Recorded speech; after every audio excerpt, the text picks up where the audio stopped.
A very, very warm welcome to yet another Kumekucha video.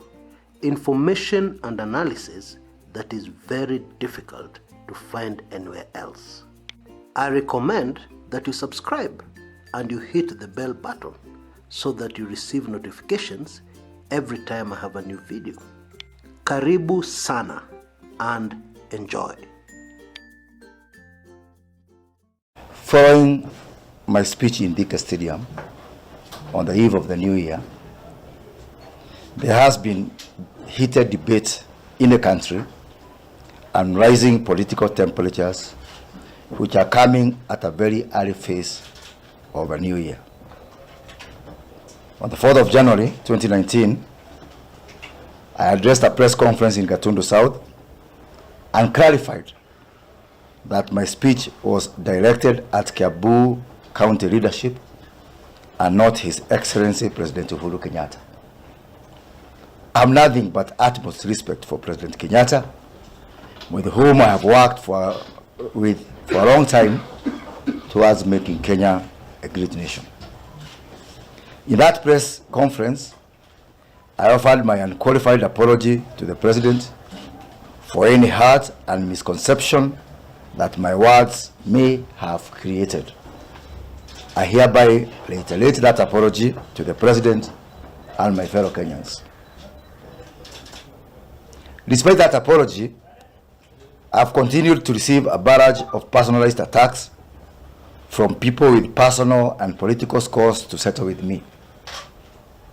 Whereas I have no problem with politicians taking opportunity to revive their dead or collapsing political careers, I am troubled that they are doing it in a manner that is designed to create a rift between myself and the President, with whom I enjoy excellent relations, and who is indeed one of the 72,000 voters from Gatundu South who are my de facto employers.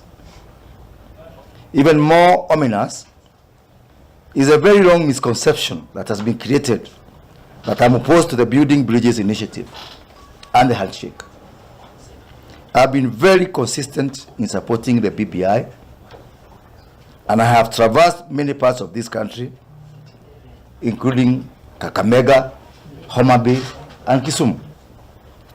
Furthermore, there's nothing wrong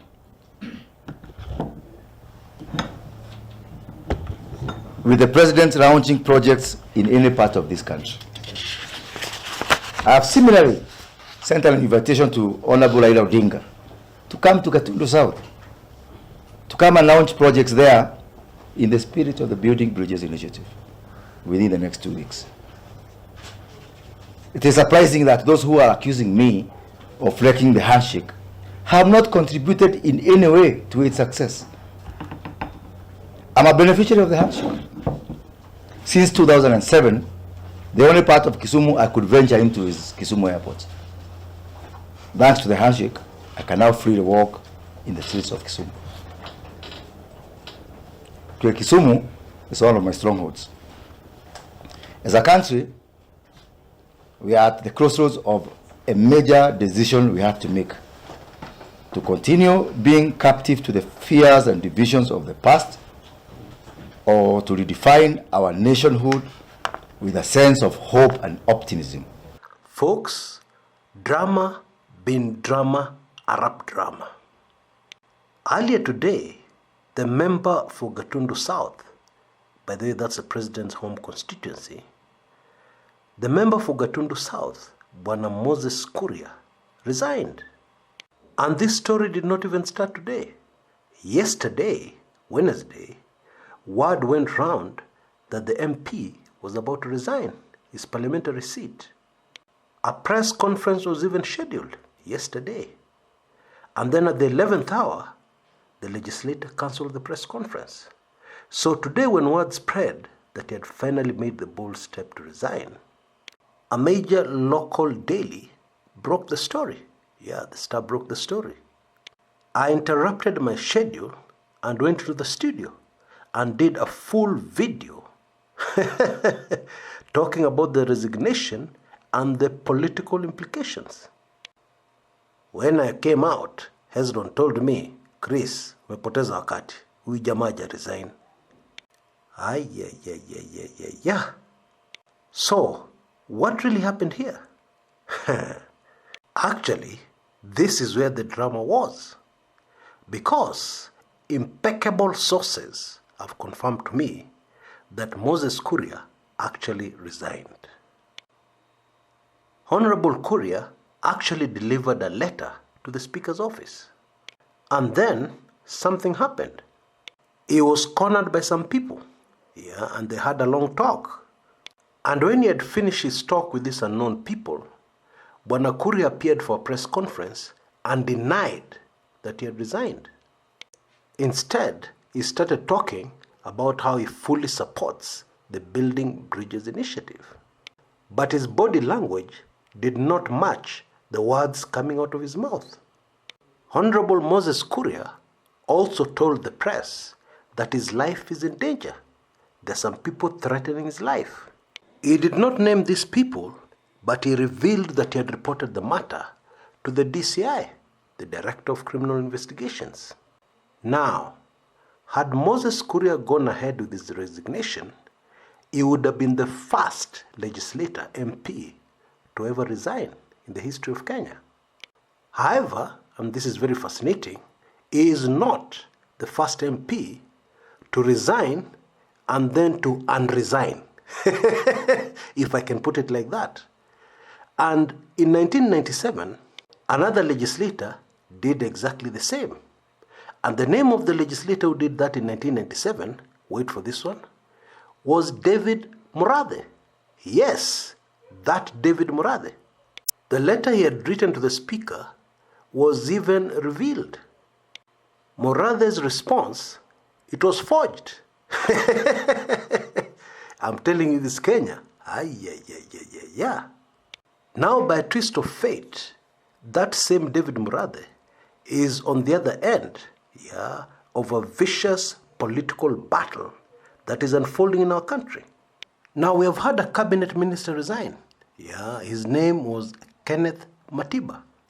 Kenneth Matiba resigned from the cabinet of former President Daniel Toroitich arap Moi in December 1988. And he said he resigned on principle.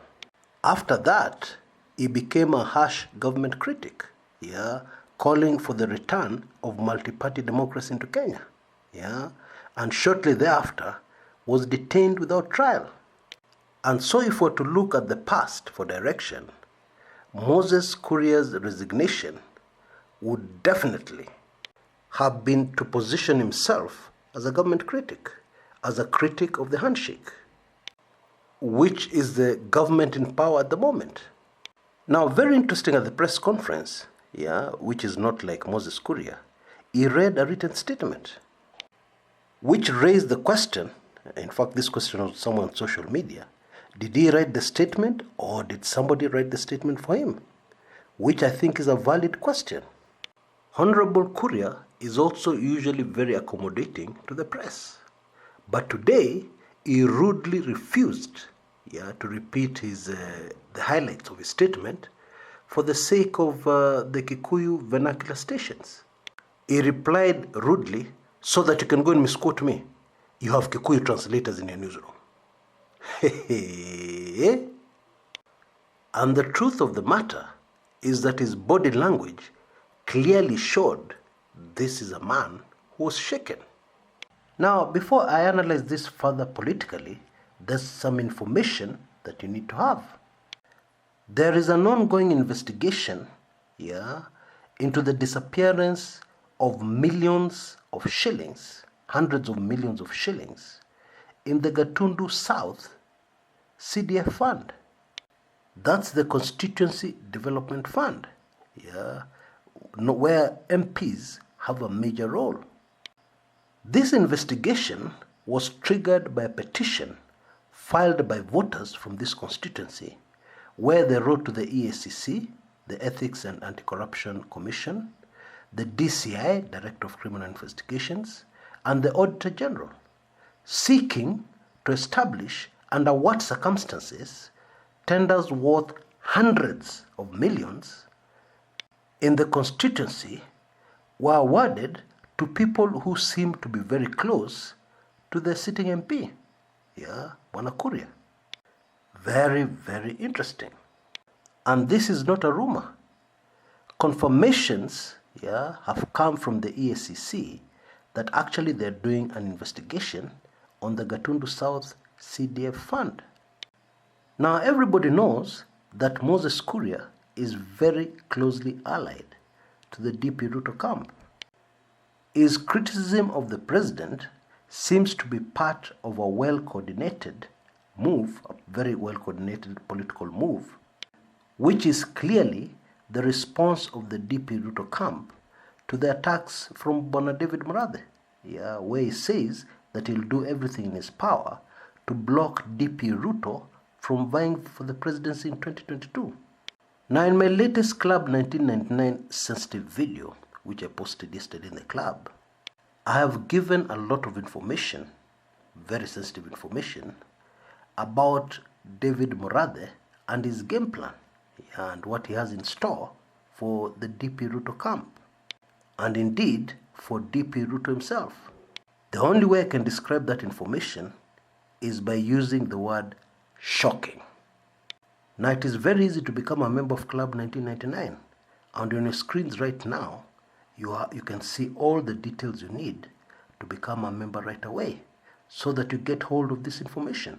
This will give you a very clear picture of what people like Moses Kuria and the entire DP Ruto camp, including DP Ruto himself, have in store, coming their way very soon. And in my view, it could help, explain the acrobatics Kenyans have been treated to today. I don't know any other better English word to use here. Acrobatics, political acrobatics. But now we must also focus, on what the DP Ruto game plan is in response. Now, all the deputy president's cronies have spoken about President Uhuru Kenyatta resigning. The issue of impeachment has even been brought up, an attempt to impeach President Uhuru Kenyatta, meaning that the whole idea here, the end game, is to force fresh elections. Yes, as shocking as that is, this is clearly the direction which the DP Ruto camp seems to be taking. Now, there's one thing that must be worrying to supporters of the president, and especially his handlers. Now, you'll remember in 2017, during the Jubilee nominations, quite a lot of very popular personalities lost the nominations. Some of them even accused DP Ruto directly, as being responsible in organizing for them to be rigged out of the Jubilee nominations so that they didn't get the nomination.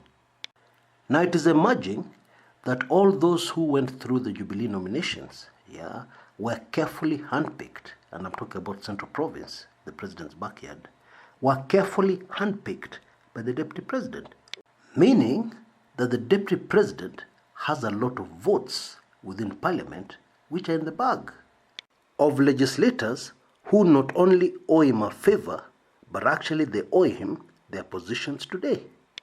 Now, when you add this to the fact that the DP Ruto camp sprung a surprise, a huge surprise for most of us, including myself, 2 days ago, when it was realized that actually he has got a lot of support amongst the House of Mumbi members within the Rift Valley. Actually, these poor Kenyans have no choice but to support him. I discussed that at length in my video yesterday, and now if you look at the top right hand corner of your screen, there is a small link that you can click and go to that video in case you missed it. But when you put all this information together, it is clear that DP William Ruto, in the current rift within the Jubilee party, is definitely no walkover. I've already mentioned those 2 nasty surprises from his camp, and chances are that he has quite a number, or at least a handful of other nasty surprises for his opponents, his political opponents. And a lot can happen in parliament, as we saw during the rash controversial passing of the fuel bill. You know, the bill to slap an 8% VAT on all fuel products. And now we have this resignation and un-resignation of a man called Moses Kuria. So one thing must be very clear. Mambo bado. Loose translation, the show has not even started. What is happening in Kenya? I mean, today is only the 10th of the month, the 10th day of 2019. And already there's been so much political drama, more than enough for an entire year. I kid you not. And so, if this is the drama we have seen only in the first 10 days of the year, what will have happened, I wonder, when we reach December 2019, God willing? Until next time, this is Kshs, Kumekucha.